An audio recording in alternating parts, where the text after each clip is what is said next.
Hello everybody, and thank you for sharing your time with me. I'm sending this message through various different channels to reach my dear Russian friends and the Russian soldiers serving in Ukraine.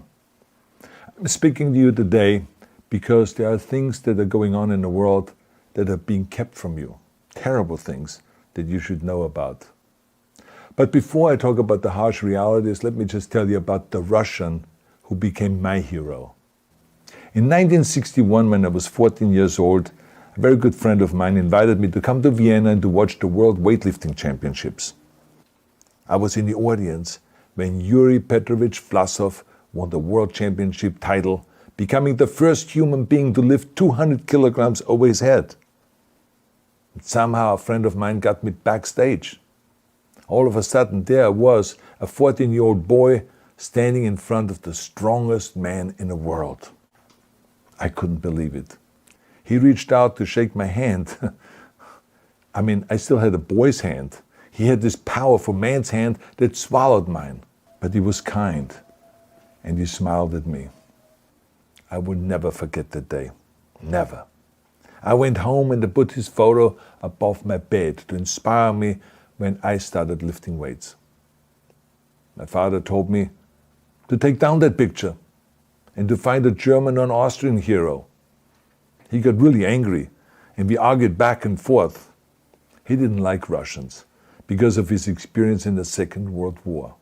You see, he was injured at Leningrad, where the Nazi army that he was part of did vicious harm to the great city and to its brave people. But I did not take the photograph down, no, because it didn't matter to me what flag Yuri Vlasov carried. My connections to Russia didn't stop there, by the way. Oh, it actually deepened when I traveled there with bodybuilding and for my movies and met all my Russian fans. And on one of those trips, I remember, I met Yuri Vlasov once again. It was in Moscow during the filming of Red Heat, which was the first American movie allowed to film in Red Square. Now, he and I spent the whole day together. He was so thoughtful, so kind, and so smart, and, of course, very giving. He gave me this beautiful blue coffee cup. And ever since then, I've been drinking my coffee out of every morning. Now, the reason why I'm telling you all of those things is that ever since I was 14 years old, I've had nothing but affections and respect for the people of Russia. The strength and the heart of the Russian people have always inspired me. And that is why I hope that you will let me tell you the truth about the war in Ukraine and what is happening there. No one likes to hear something critical of the government, I understand that. But as a longtime friend of the Russian people, I hope that you will hear what I have to say. And may I remind you that I speak with the same heartfelt concern as I spoke to the American people when there was an attempted insurrection on January 6th last year, when a wild crowd was storming the US Capitol, trying to overthrow our government. You see, there are moments like this that are so wrong, and then we have to speak up. And it's exactly the same with your government. I know that your government has told you that this is a war to denazify Ukraine.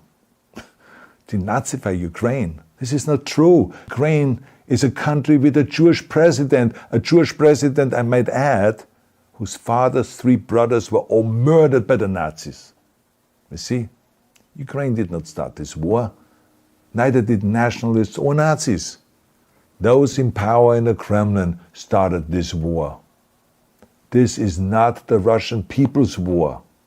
No. As a matter of fact, let me tell you, what you should know is that 141 nations at the UN voted that Russia was the aggressor and called for it to remove its troops immediately. Only 4 countries in the entire world voted with Russia. That is a fact. See, the world has turned against Russia because of its actions in Ukraine.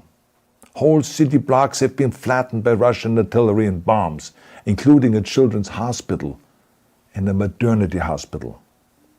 3 million Ukrainian refugees, mainly women, children, and elderly, fled their country, and many more are trying to seek to get out. It is a humanitarian crisis. Because of its brutality, Russia is now isolated from the society of nations. You're also not being told the truth about the consequences of this war on Russia itself. I regret to tell you that thousands of Russian soldiers that have been killed.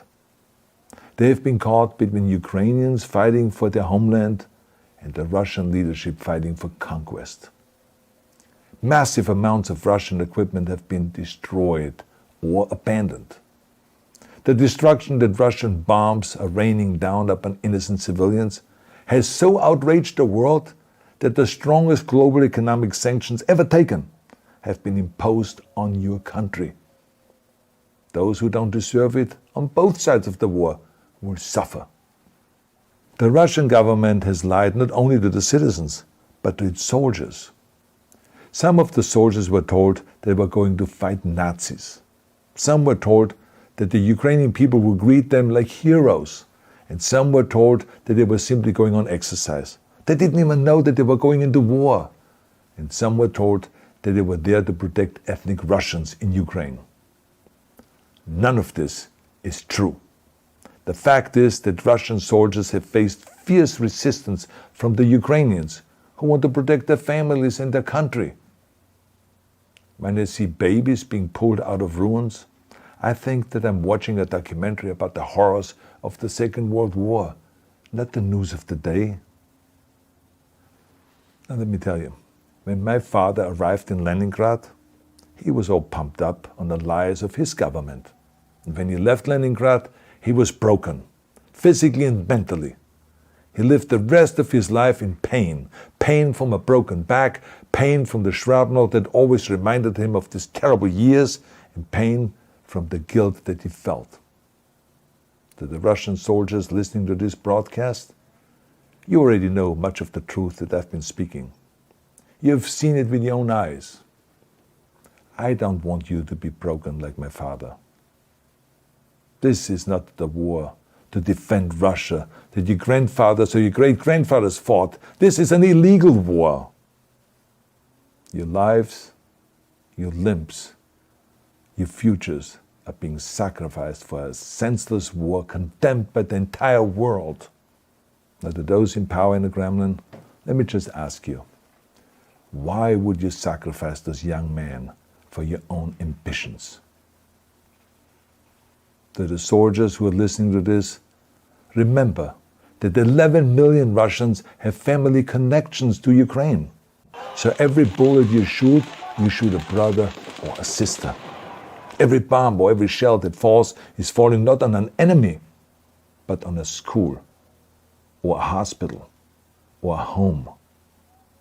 I know that the Russian people are not aware of such things are happening. So I urge the Russian people and the Russian soldiers in Ukraine to understand the propaganda and the disinformation that you are being told. I ask you to help me spread the truth. Let your fellow Russians know the human catastrophe that is happening in Ukraine. And to President Putin I say, you started this war. You are leading this war. You can stop this war. Now, let me close with a message to all of the Russians who have been protesting on the streets against the invasion of Ukraine. The world has seen your bravery. We know that you have suffered the consequences of your courage. You have been arrested, you have been jailed, and you have been beaten. You are my new heroes. You have the strength of Yuri Petrovich Vlasov. You have the true heart of Russia. My dear Russian friends, may God bless you all.